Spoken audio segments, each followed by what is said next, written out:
Welcome, everybody, to another episode of Hot Take with Mr. H. I'm Mr. H, and today we have a very talented singer from the RGV named Star. Welcome, Star, to the podcast. Thank you for having me. Now, for the people that don't know who you are, who is Star? Well, I'm from Los Fresnos, Texas. I'm 25, a singer-songwriter. I also do like epic cinematic music for TV and film. I do EDM. I do quite a few genres. Which Yeah. one do you prefer? Definitely cinematic is my go-to. Why do you like cinematic? God, because it has the sounds and everything. Like I love, like the music in the background for like TV and commercials and films. Like, a lot of people focus on the imagery, but I focus on like the music. When I watch a movie, I'm always like, "Oh my God, that sound is incredible." Or I listen to the vocals and stuff like that. So So I you love, like the suspense. yeah. You want to hear it. You want to visualize it. Yeah. I see. So the more of a dreamer type. Yeah, basically. Awesome. And how did you get started, or how long you been singing? I actually started singing when I was 3. Only because my grandma, she gave me my very first microphone. I actually didn't know that until I looked back at the tapes that my parents filmed, because they did film my entire life, and I found a tape that said start opening her first microphone, and I was like, what? So I looked at it, and it was my grandma giving me my microphone, and throughout the years, I always had that microphone in like all the videos that my parents recorded. So I was like, oh my God, that's insane. I've been singing since I was 3, you know? Do you have that video, and can we put it on? Yeah, I do, Okay, actually. perfect. Yeah. You can send it to Yeah, me I later. have, We'll put it down here. yeah, I have videos of, when I open the microphone, um, and when, I was singing when I was like 5, and then it just went on from there. I grew older, and yeah, I had like pianos, drums, harmonicas, stuff like that. When was like your first single, and what's the title of it? My first, I believe it's Tell Me. That was in 2022, and that was with the producer in Armenia. Oh, wow. Real Yeah, random. How'd you get a hold of him? I don't know. I found his music on this huge label. I believe it's called Gangster City, and they have like a bunch of insane music. So I was like, man, I really like this producer. So I mean, at the time, I only had like 19 monthly listeners. I didn't really have anything, So I just reached out to him, and he was like, sure, show me what you got. So he sent me an instrumental. I wrote to it, and that was when I released my first song ever. And actually, that was my only song that I released that year because I was like, this is too hard. I don't want to do this. Did you You doubt know? yourself ever? Yeah, I Did you did. have doubters? Yeah, a lot. Especially because it wasn't, Tejano or rap or hip hop or country. It was, different. So it was like, how could someone like me become somebody if I wasn't doing what everybody else was doing? I kind of just was doing my own thing. And that's the beauty about music is that, I mean, you'll stand out for sure, but music, everybody interprets music differently, Hmm. and you have your own niche. And to me, that's what makes you stand out is that you have your own lane that you do. You're not doing what everybody else does. You're doing what you love, and it shows, and you could hear it. So Yeah, I commend you for that. thank you. There was a time period in my life though that I was trying to do, like Spanish or stuff like that just so that I can get more involved in the valley, but it kind of just never worked really. Earlier, you said you had how many followers or streamers or Mm, listeners? like 19 monthly listeners. 19th monthly listener. Okay. Now let's fast forward to now. How many monthly listeners do you have? In total, I have 8 million.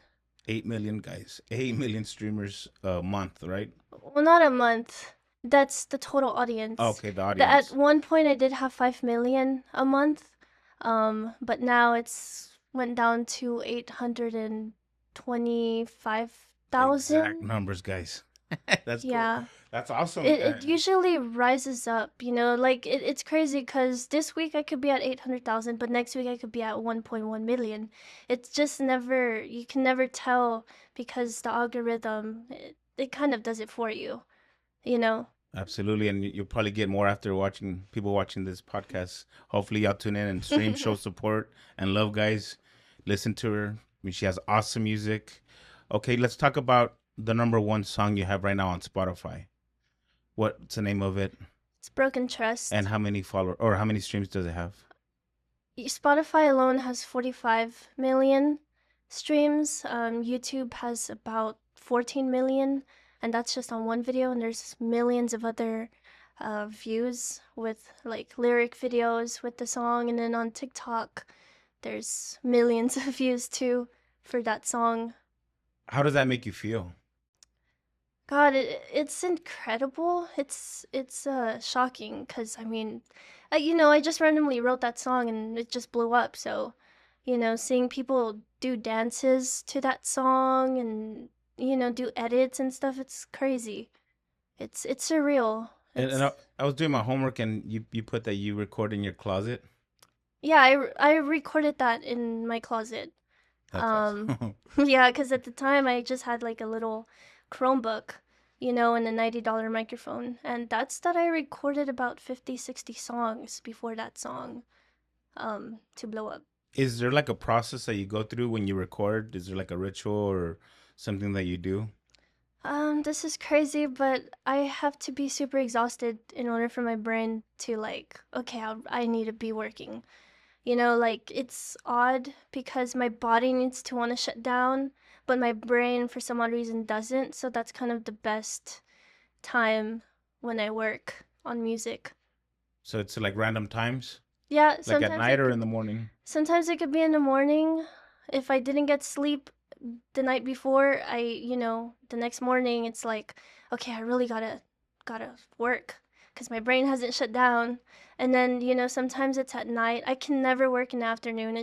I don't have the same emotion with my music. It just doesn't come through the way that I want it to. That's very unique because when I'm tired, and the majority of the people that are tired, they just want to go home and go to sleep, and my battery's drained and I just recharge it. But the fact that you're saying that you perform the best when you're weak, it's amazing. Yeah. That's kind of crazy, actually. Yeah, it But I shocks me mean, it's too. everybody works different. Everybody has different routines, and obviously, it's been working for you. So why change it now? Yeah. Yeah. What producers have you worked with, and which ones have helped you out the most? Gosh, I'm gonna be really honest with you. When I checked my collaborator list, there's about 113 collaborators. So that's like 113 producers that I've worked with in the past 3 years. They're from all over the world. Some are from Russia, some are from Ukraine, Japan, Canada.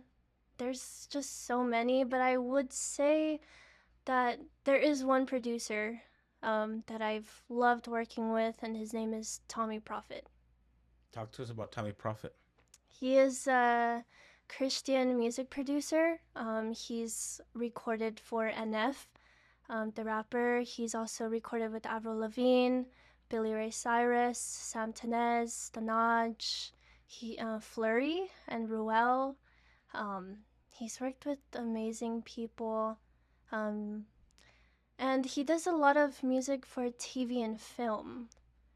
His music has been placed in over 300 plus TV and film Okay, so films. so I take it he's from Nashville. He's from Nashville, yes. Okay, and so y'all did the Coldplay cover, Hmm. "Fix You," Yeah, we also did What They'll Say About Us. and "What They'll Say About Yeah. Us." Okay, but on that one, you were able to perform or record it there at the Grand Ole Opry.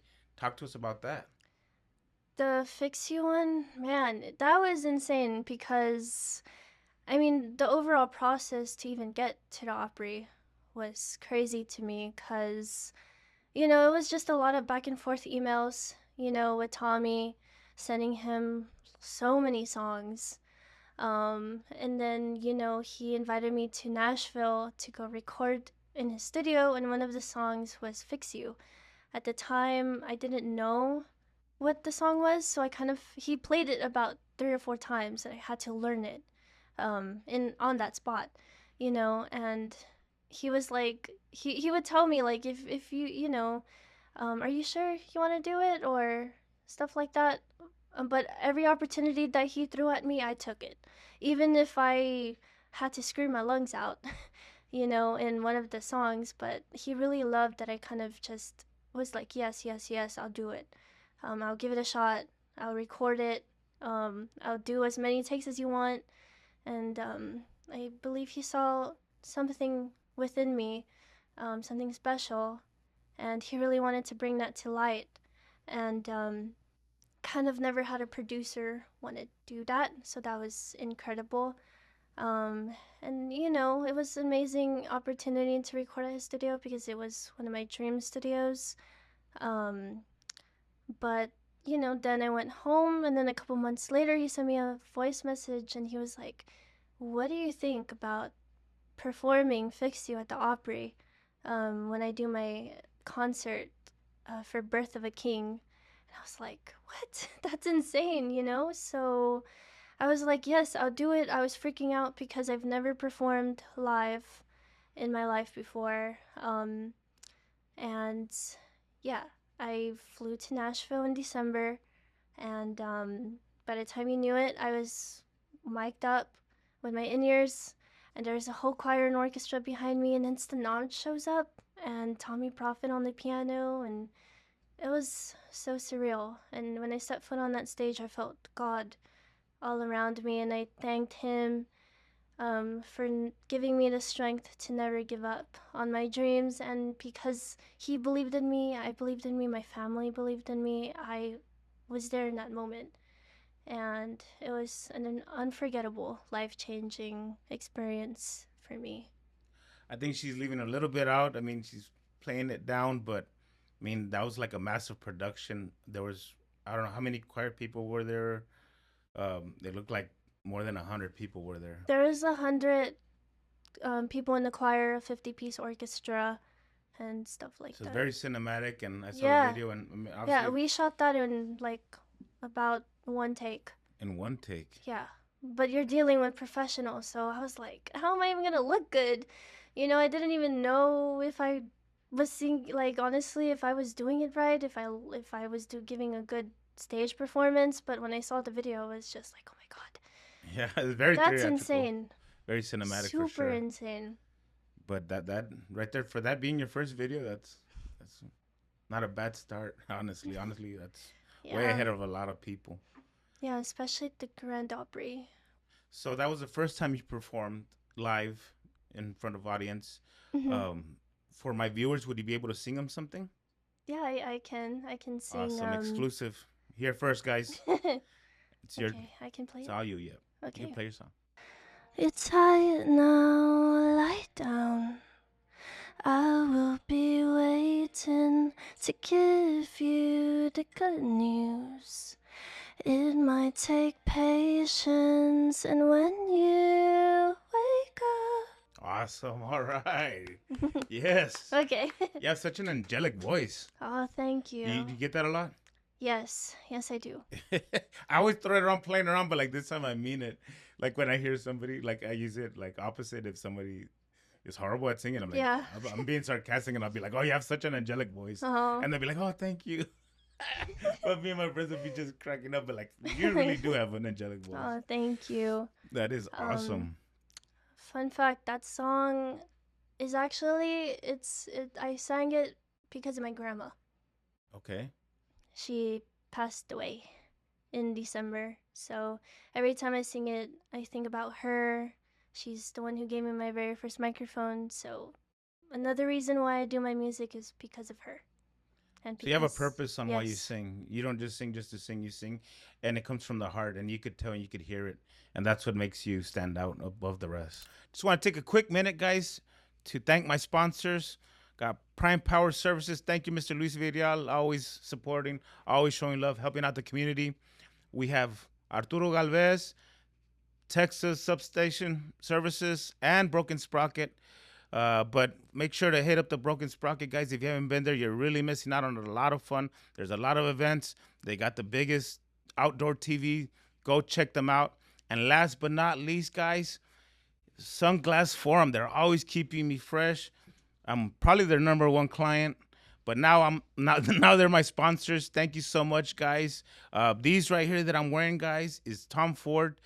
They got the yellow lens. That's what's in right now in style, guys. So I try to buy stuff or get sponsored stuff that's been in trends right now, and the yellow lens is what the trend is, guys. So I want to thank my sponsors very much.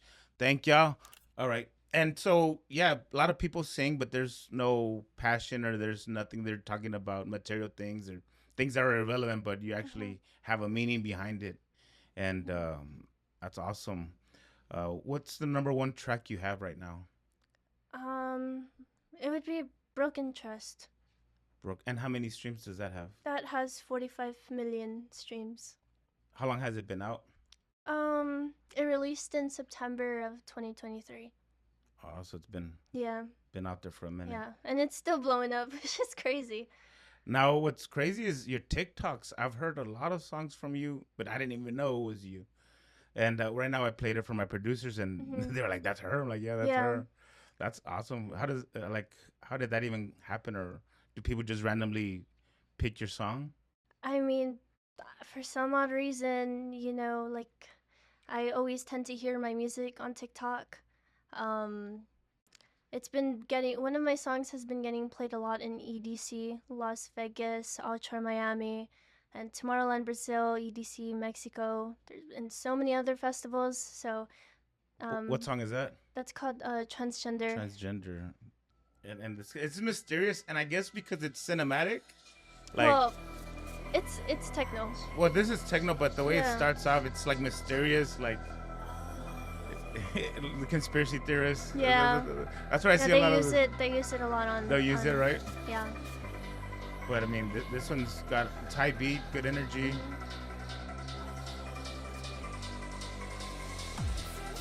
And what are you saying on this song? Huh? What are you saying on this song? Like, what's your message? Um, it's just random. It's just like I don't know, like random stuff. But just that little spot right. And they even did like a bunch of remixes on this one too, right? Mm. That's the part right there. Oh yeah. Energetic part, the beat drop. So there you go. I mean, I'm pretty sure y'all heard that out there, guys. You just didn't know it was her from the Valley, Los Fresnos, Texas, to be exact. So, what other song would you say you like the most or been inspired by that you put like your passion behind it? Um, hmm. Birds of a Feather by Billie Eilish. I want my music to come out in a movie theater and be like that is me, or in a crime documentary I want to be the voice behind, like crime docs. Like Web of Lies or Dark Web or stuff like that. It's or the series Dahmer or Monsters or stuff like that. That's the The stuff serial I want to killer do. Yeah, documentaries. yeah, that's the stuff I want to do. Yeah, it goes hand in hand with some of the music that you have. Mhm. Um, that's interesting because people like you found your niche and that's you know what you want, so you're pursuing that. A lot of people don't know what they want; they're just throwing it out there, hoping they're shooting blind. But you have like a game plan, Yeah, that was which actually me at first. That's why I have so much EDM stuff out. But that wasn't my vision. That wasn't what I wanted to be. But surprisingly, it took off and it helped me as a stepping stone to finally do what I truly want to do. And it took about 3 years to finally just go all in with cinematic music. EDM is huge. No matter what country, world you go to, everybody plays EDM, and it's crazy. All the clubs play it, and Ibiza especially, Yeah. Las Vegas, Miami, and then they have EDCs everywhere. 500,000 people, God, just yeah. nuts. Would you go to one of those events? Uh, surprisingly, no. No, I just can't. I'm not You surprised. know. You seem very humble, very shy. Yeah, I mean, I do that music, but would I personally listen to that style? No. It's odd. But yeah, I'm not saying You like know. listen to it, like going to the event like with 500,000 people. No. To me, that's too many people for me. Unless I have like a No. VIP or I'm in the back or somewhere, which I could probably get hooked though. Not to brag, but it's nice Yeah. knowing people. I actually went to a rave in Brownsville and I wanted to try it out, but man, it was not my thing whatsoever. I just couldn't handle it. I was like, "Oh my god, and I make this kind of music?" And I've gone a couple. I went to Zomnia in Tulum, but that one you have to get there. I got there at 4 a.m. and we saw the sunset come up, and we didn't leave till like 9:30. The thing didn't end till Wow. about 10 in the morning. That's insane. Yeah, it's very different. I spent my birthday out there, and it was awesome. They have like the lights, the lasers are crazy, and Mm. the images and all that. They'll just keep you busy. What's next for you? Talk to us. What do you have planned? What's the future hold for Star? Just doing a lot of music for TV and film, collaborating with producers that have done, for like crime documentaries. Like I kind of just want to focus a lot on TV and film stuff. Now, what's your favorite series out there? I would have to say, monsters. Monsters. Dahmer, and then I think it's Menendez So brothers. like serial killer documentaries. Yes, I That's the love number that. one I for love women. that. And then watch it. They'll watch a woman that goes for a late night jog and then she gets murdered, and then they'll finish watching the series and then they'll go out and they'll run at night like Oh my god. like Yeah. I guess people don't think it'll happen to them. Yeah. Nobody does honestly till it happens to them. Yeah. But obviously those are very entertaining, and what makes it interesting is because it's real. It's happened. Mhm. It's not make believe. This is, and that's because they don't tell us everything that they did. They just gave us like pointers on what they might have done, but they Yeah. didn't go into full effect. And it just those minds are crazy. That's interesting. That's cool. Mhm. Um, all right. Anything you want to tell your audience? You can look at that camera and Okay. talk to them. Honestly, like, it doesn't matter where you come from. It doesn't matter if you make music in your bedroom or any career that you're taking. It doesn't even have to be like music. You can still do big things and accomplish a lot. Be successful, even if you're from the valley. Awesome. You heard it here first. Thank you, Star, for being one of my guests. We're gonna have the mixer pretty soon. I invite you, and I would love for you to sing for us, Yeah, of course. for the crowd that's coming in. And stay tuned for that video, guys. Thank y'all very much for watching. Stay tuned for next episode. Thank you. God bless.